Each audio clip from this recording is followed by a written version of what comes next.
Hocam sizce Türkiye bir Avrupa ülkesi midir diye soruyor. Evet. Hem evet hem değildir. Yani siyah beyaz değil ki bu tanımlar. Birçok yönüyle ırksal olarak Türkiye çok büyük ölçüde bir Avrupa ülkesidir. Yani bir Arap ülkesinden baktığın zaman, Mısır'dan baktığın zaman adamlar Türkiye baktığın zaman İtalyan'dan farkını göremiyor. Yani tip olarak beyazlık. Bu önemsiz bir faktör değil bu.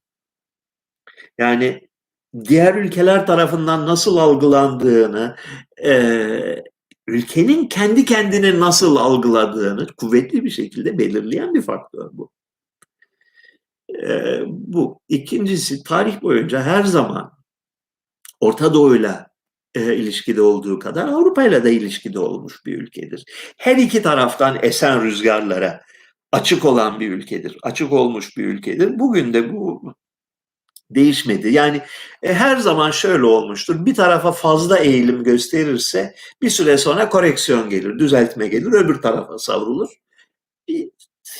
Böyle yani Osmanlı Devleti de böyleydi. Osmanlı Devleti hem bir Avrupa devletidir hem bir Orta Doğu devletidir. İkisidir. Türkiye Cumhuriyeti de öyledir.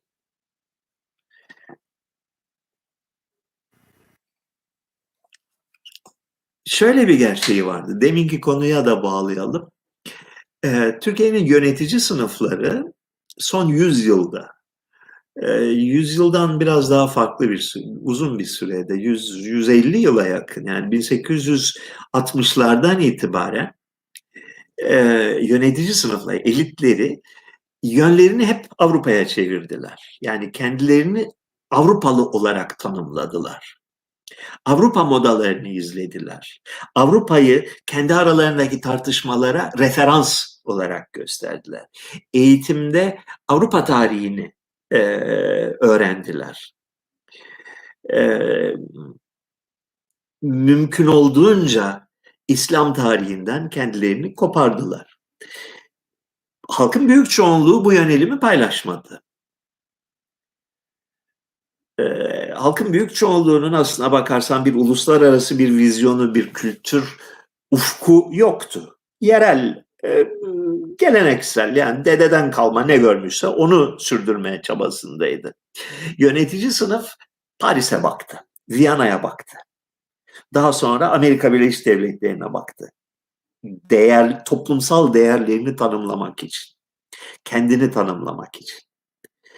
Üstünlüğünü, egemenliğini, kültürel seçkinliğini oradan gelen normlarla tanımladı. Bu dönem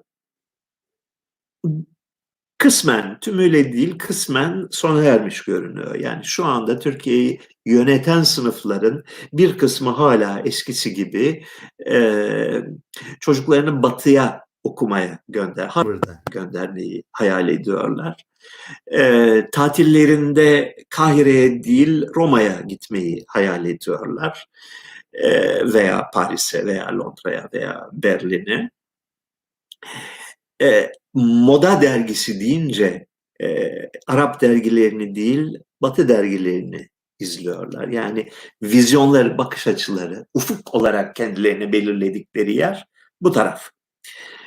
Buna karşılık biliyorsunuz yepyeni bir sınıf ortaya çıktı ve egemenlikte ciddi bir pay sahibi olmaya başladı yavaş yavaş.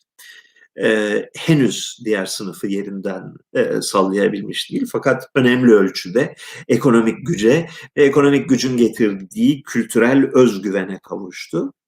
Onlar ufuklarını doğuya çevirme çabası içindeler. Bir problem var, çok önemli bir problem var. Doğu hakkında hiçbir bilgileri yok. Yani Osmanlıydı, İslam'dı, İslam geçmişidir diye şey olarak bir perspektif olarak önlerine koydukları, model olarak, bir ideal olarak önlerine koydukları şey içi boş 3-4 tane klişe, yani o ilkokul okulu kitabı düzeyindeki şeyler, bilmiyorlar. Yani doğru dürüst İslam edebiyatından ya mimarlığından ya tarihinden ya kültüründen ya şiirinden haberdar olan kaç kişi var ki Türkiye'de? Yok. Ama en azından batıya dönmek istemediklerini biliyorlar. Diğer yana yöneliyorlar. Bu ikisi arasındaki köprü nasıl onarılır? Bir sentez mümkün müdür?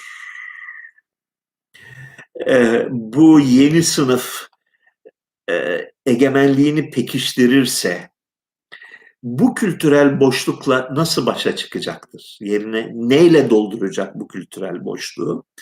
Bunlar tabii ülkenin yakıcı soruları.